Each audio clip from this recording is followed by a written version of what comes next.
ಪಾಪ ನಮ್ಮ ಡೆಲಿವರಿ ಬಾಯ್ಸ್ಗಳು ಬಂದಿರ್ತಾರೆ. ಡೆಲಿವರಿ ಮಾಡೋಕ್ಕೆ ಹೋದ ಈಗ ಎಲ್ಲ ಹೋದಾದ್ಮೇಲೆ ಇಲ್ಲಿ ನೋಡಿ ಐಟಮ್ ಇದೆ. ಐಟಮನ್ನು ಬಾಕ್ಸ್ನ ಹಿಂಗೆ ಎತ್ಕೊಂಡೆ ಇವಾಗ ಇಲ್ಲಿ ಕುತ್ಕೊಳ್ತೀನಿ. ಇಲ್ಲಿ ಪಾಪ ಹುಡುಗರುಗಳಿಗೆ ಯಾವ ರೀತಿ ತೊಂದರೆಗಳು, ಯಾವ ರೀತಿ ಸರ್ ಒಂದು ಸ್ವಲ್ಪ ಹಿಂದ್ಗಡೆ ಹಾಕ್ಬಿಡಿ ಸರ್, ಒಂದು ವಿಡಿಯೋ ನಡೀತಾ ಇದೆ. ಹಾಂ, ಪಾಪ ಅವರು ಹುಡುಗರುಗಳು ಇದು ಐ ಸರ್ ಅಕ್ಕಾರೆ.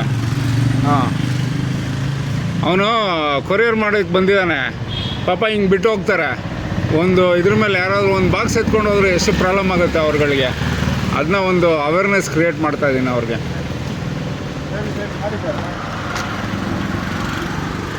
ನೋಡೋಣ ಬರ್ತಾರೆ ಈಗ, ನೋಡೋಣ ಏನು ಮಾಡ್ತಾರೆ ಅಂತ. ಇದೊಂದು ಯಾಕಂದರೆ ಪ್ರತಿಯೊಂದು ಅನುಭವ ಆದಾಗಲೇ ಗೊತ್ತಾಗೋದು. ಹಾಗಾಗಿ ಆ ಒಂದು ಇದರಲ್ಲಿ ಹೇಳ್ತಾ ಇದ್ದೀನಿ. ರೀ ಪಾಪ ರಾಜ್ಕುಮಾರ ಹೋಗ್ಬೇಡ ಬಾಲ್ಯ, ನೀನು ಹಿಂಗೆ ಇಟ್ಬಿಟ್ಟು ಹೋಗ್ತೀಯಲ್ಲ, ಕಳ್ಳ ಯಾರು ಕತ್ಕೊಂಡು ಹೋದ್ರೆ ಏನು ಮಾಡ್ತೀಯಾ? ಯಾರು ಈಗ ಆಯ್ತಲ್ಲ, ಈಗ ನಿನ್ನ ಪಾಡಿಗೆ ಹೋಗ್ತಾಯಿದ್ದೆ. ಏನಾದರೂ ಒಂದು ವ್ಯವಸ್ಥೆ ಮಾಡ್ಕೊಳ್ಳಿ.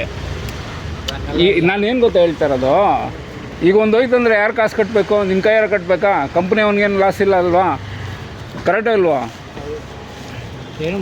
ಏನು ಗೊತ್ತಾ, ಕಳ್ದಾದ್ಮೇಲೆ ನೀನು ಕ್ಯಾಮ್ರಾ ಇರೋ ಕಡೆ ನಿಲ್ಲಿಸ್ಬೋದು, ಕಳ್ಳು ಹಿಡಿಯೋಕ್ಕಾಗಲ್ಲ. ಇಲ್ಲೇ ಕಳ್ತನ ಆಗಿದೆ ಇವ್ರ ಬಿಲ್ಡಿಂಗ್ಗಳಿಗೆ. ಹ್ಞೂ, 2 ಲಕ್ಷದ UPS ಎತ್ಕೊಂಡು ಹೋಗ್ಬಿಟ್ಟವ್ರೆ ಪಾಪ. ಅವಾಗ ತಾನೇ ಅವ್ರು ಇರಲಿಲ್ಲ, ಡೆಲಿವರಿ ಇಲ್ಲೆಲ್ಲ ಮಾಡಿಸ್ಕೊಂಡು ಇಲ್ಲಿ ಇಟ್ಟಿದ್ರಂತೆ, ಯಾರೋ ಎತ್ಕೊಂಡು ಹೋಗ್ಬಿಟ್ಟವ್ರೆ. ಏನು ಗೊತ್ತಾ, ಇದೇನಿಲ್ಲ ನಿನಗೆ.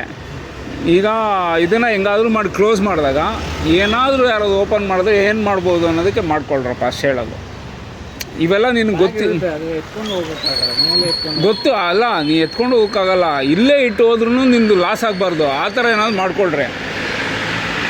ಏನು ಹೆಸರು? ಹಾಂ, ಅರುಣ್.